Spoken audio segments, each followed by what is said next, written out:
is Shelley Clark, author of Beyond the Cracks, and I am so glad to be walking alongside you on this journey we call life. There is life beyond the broken places.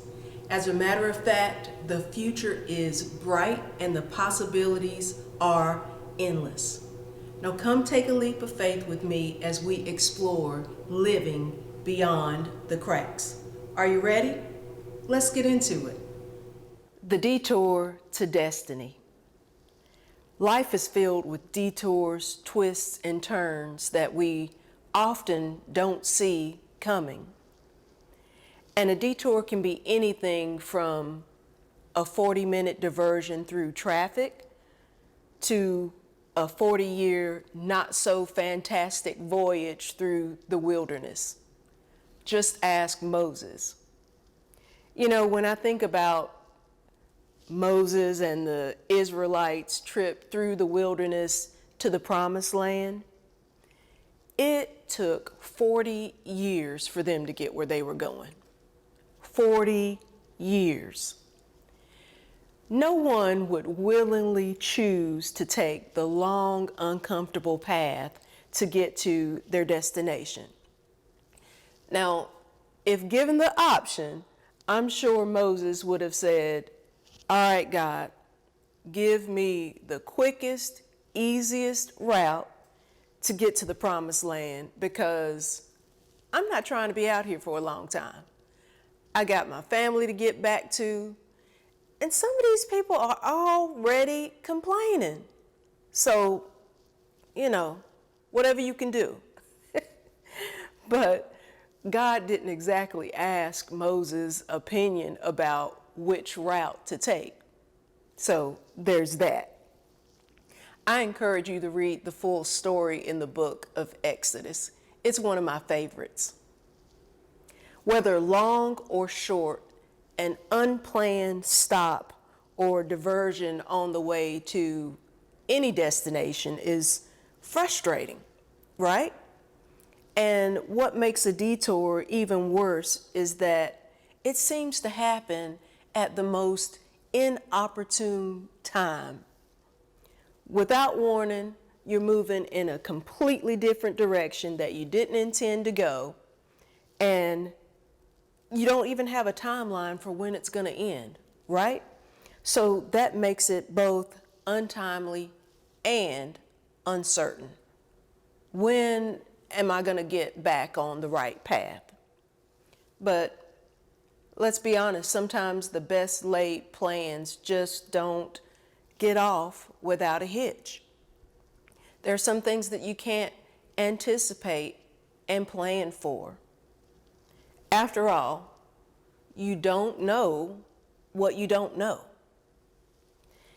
And when I think about a detour, I think about being stuck in traffic, right?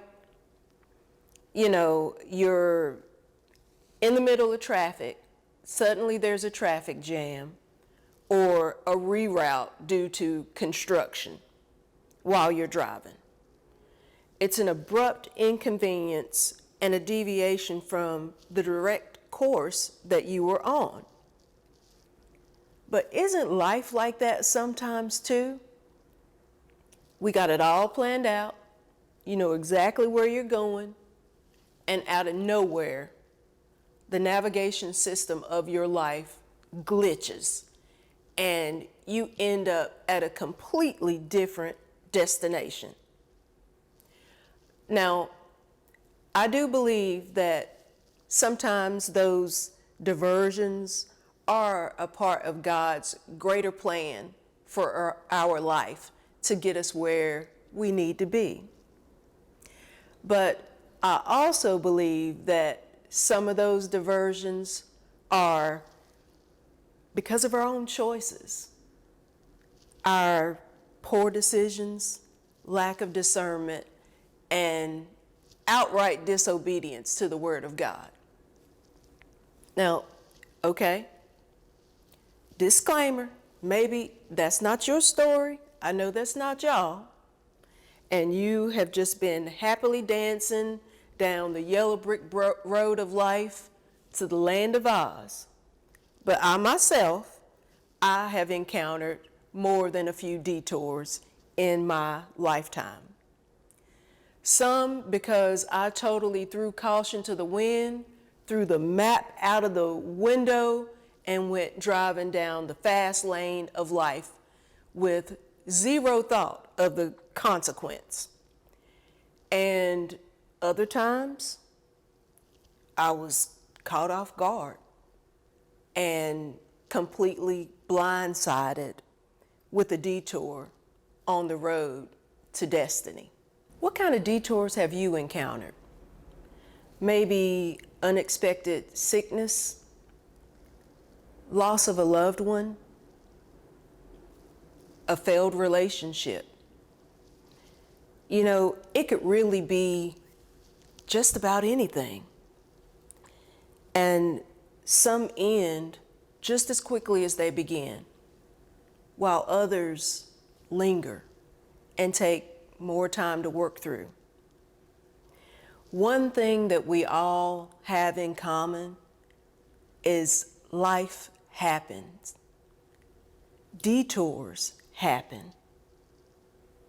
I've got firsthand knowledge of how it feels to have the rug pulled from under you, and suddenly you're not in control of your own situation. Have you had those experiences too? You know, I used to refer to myself as a control freak. Yeah, I admit it. But I learned that being in control is just an illusion, y'all. It's something that we tell ourselves to soothe our humanity.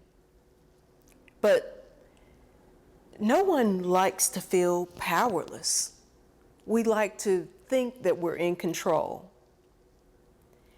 Feeling powerless for anybody is a hard pill to swallow.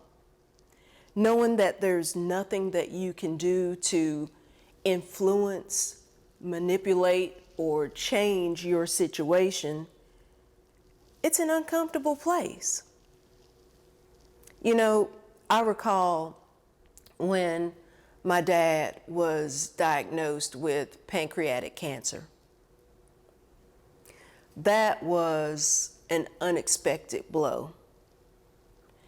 And my family and I, we needed God to help us deal with this overwhelming pain and the unavoidable loss that was to come. But I'm so grateful that God gave us the opportunity to spend time with my dad and reminisce on the good times.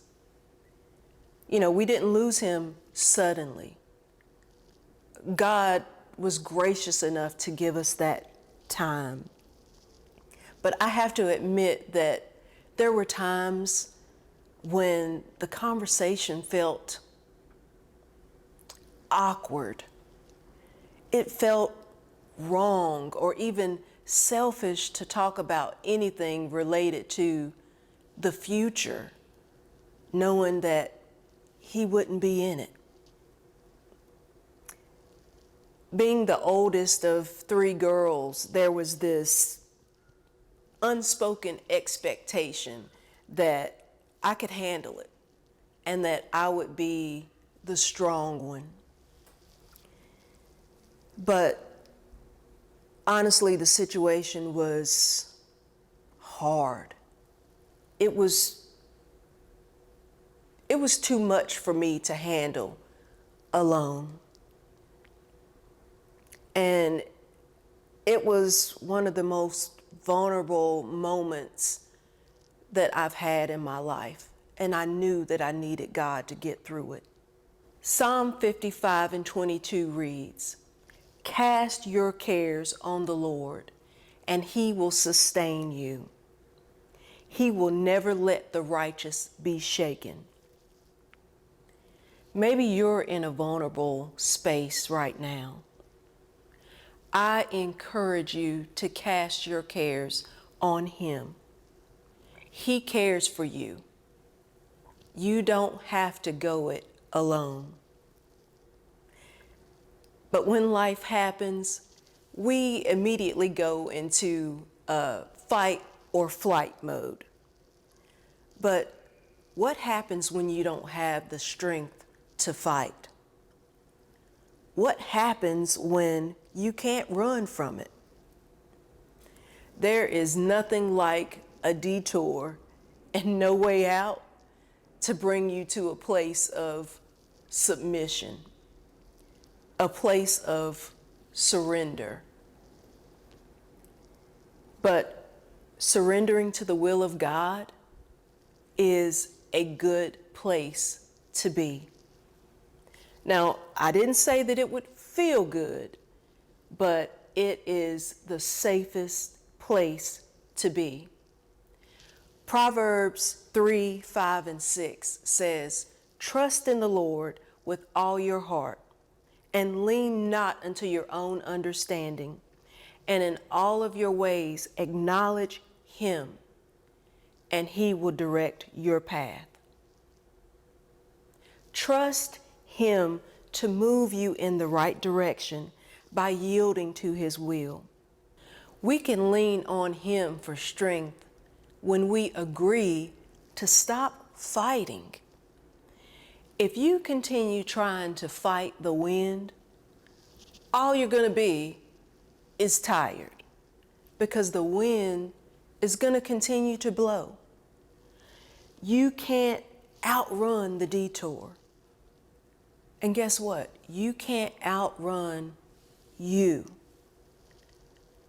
You can't outrun the battle that's happening within. Sometimes the biggest enemy is me. You can't win a spiritual battle with carnal weapons. So how do we win? How do we overcome? When we surrender and use the greatest weapon in our arsenal, the Word of God. Ephesians 6 and 12 says, "For we wrestle not against flesh and blood, but against principalities, against powers, against the rulers of darkness of this world, and against spiritual wickedness in high places." Now, when you finally come to the end of yourself, you'll realize that God is with you and He is for you. You'll find the strength to overcome and handle the hard days in the same way that you handle the smooth days. In the Word of God, you can stand flat-footed and say, "I'm a world overcomer because I am born of God," knowing that if He is for you, He is more than any devil in hell can be against you. Even in the detours, there is nothing wasted. Nothing is wasted. God can use that very detour to transform you while you're on this unplanned scenic route to destiny. And somewhere along the way, you bump head on into purpose. Sometimes when you feel most weak, you sometimes bump into purpose while on this bumpy, not so glamorous pathway. And you're going to realize that it was all worth it.